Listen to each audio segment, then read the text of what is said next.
بسم اللہ الرحمن الرحیم الصلاۃ والسلام علیک یا رسول اللہ وعلی آلک واصحابک یا حبیب اللہ۔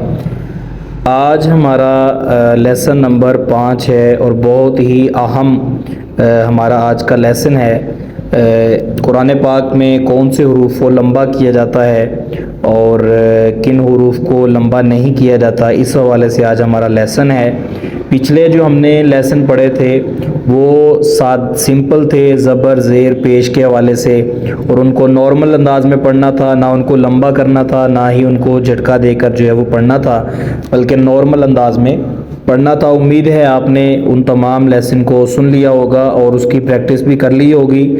تو آج کے لیسن کو شروع کرتے ہیں۔ بسم اللہ الرحمن الرحیم۔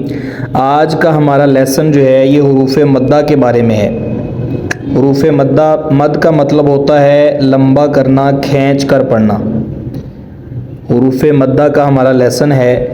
مد کا مطلب ہوتا ہے لمبا کرنا، کسی چیز کو کھینچنا، دراز کرنا، تو یہ مد کا مطلب ہوتا ہے۔ تو 3 حروف ایسے ہیں جن کو لمبا کر کے پڑھا جاتا ہے، کھینچ کر پڑھا جاتا ہے۔ وہ 3 حروف پورے قرآن پاک میں بار بار استعمال ہوتے ہیں، تو معلومات نہ ہونے کی وجہ سے ہمارے بعض جو ہے وہ قرآن پڑھنے والے وہ اس کو لمبا نہیں کرتے۔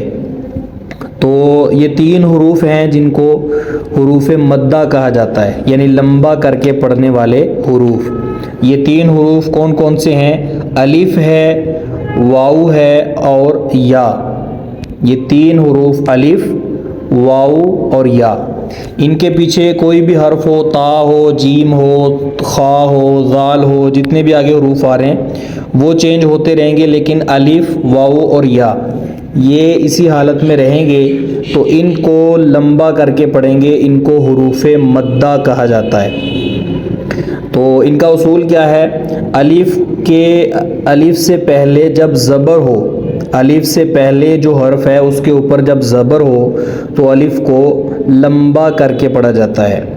اسی طرح با ساکن ہو، یعنی با کے اوپر زبر زیر پیش نہ ہو بلکہ با کے اوپر جزم ہو، یہ چھوٹی سی آپ کو علامت نظر آ رہی ہے، یہ جزم ہے، یہ علامت با کے اوپر ہو تو اس کو کہتے ہیں ساکن۔ واو کے اوپر ہو تو وہ واو کیا ہوگا؟ ساکن ہوگا۔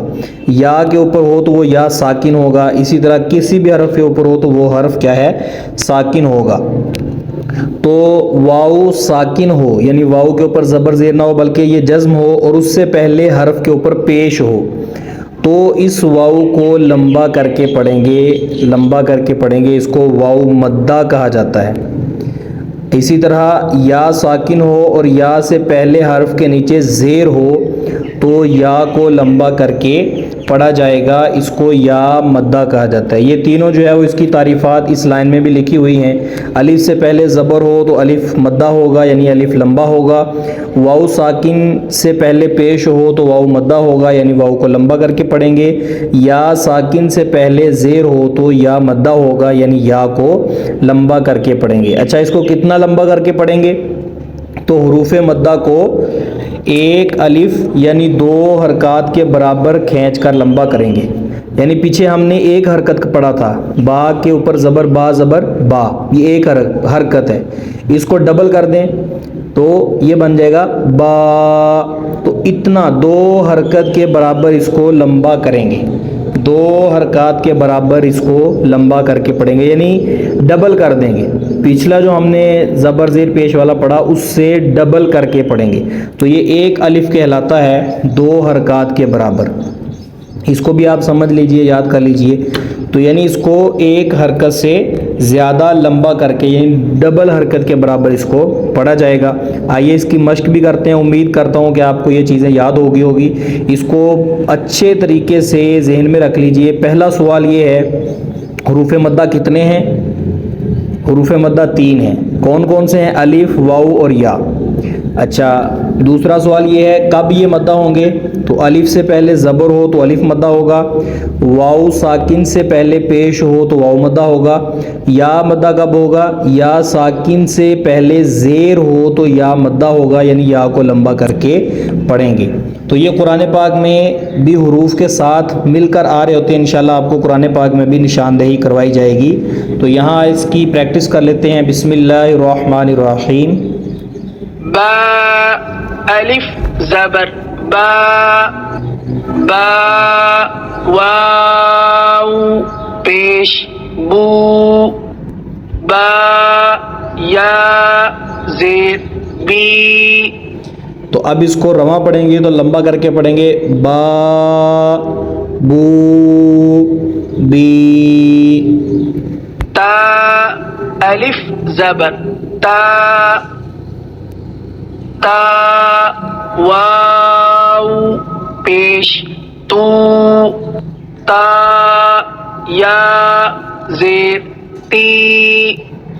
اس کو لمبا کر کے پڑھیں گے. تا تو تی. تا الف زبر سا سا واو پیش سو سا یا زیر سی. اب اس کو لمبا کر کے پڑھیں گے بغیر جوڑوں کے. تو فا سو فی. جیم الف زبر جا جیم واو پیش جو جیم یا زیر جی. جا جو جی. اب اس کو تمام کو جو ہے وہ رواں پڑھ لیتے ہیں. آپ تمام جو اسلام بھائی ہیں وہ نوجوان ہیں ماشاءاللہ. پتہ چلا ہے کچھ بچے بھی ماشاءاللہ سیکھ رہے ہیں, فیملیز کے ساتھ اپنے والدین کے ساتھ سیکھ رہے ہیں. تو ان کو آپ جو والدین ہیں ان سے گزارش ہے کہ اپنے بچوں کو آپ تفصیل کے ساتھ اچھے طریقے سے سمجھائیں اور ان کا سنیں بھی. انشاءاللہ آپ کا بھی بہتر ہوگا اور بچوں کا بھی مزید پکا ہو جائے گا. تو اس تمام کو اچھے طریقے سے آپ دہرا لیں.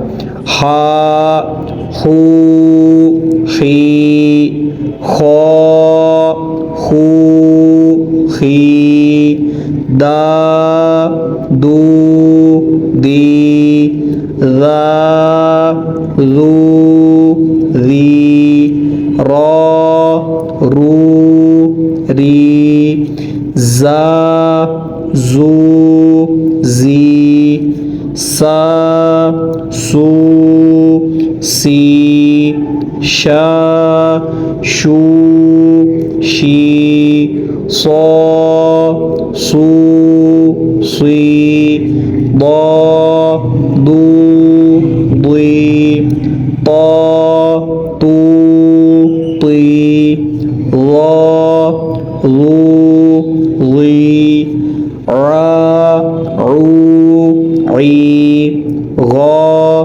غو غی فا فو فی قا قو قی کا کو کی لا لو لی ما مو می نا نو نی وا وو وی ہا ہو ہی آ او ای یا یو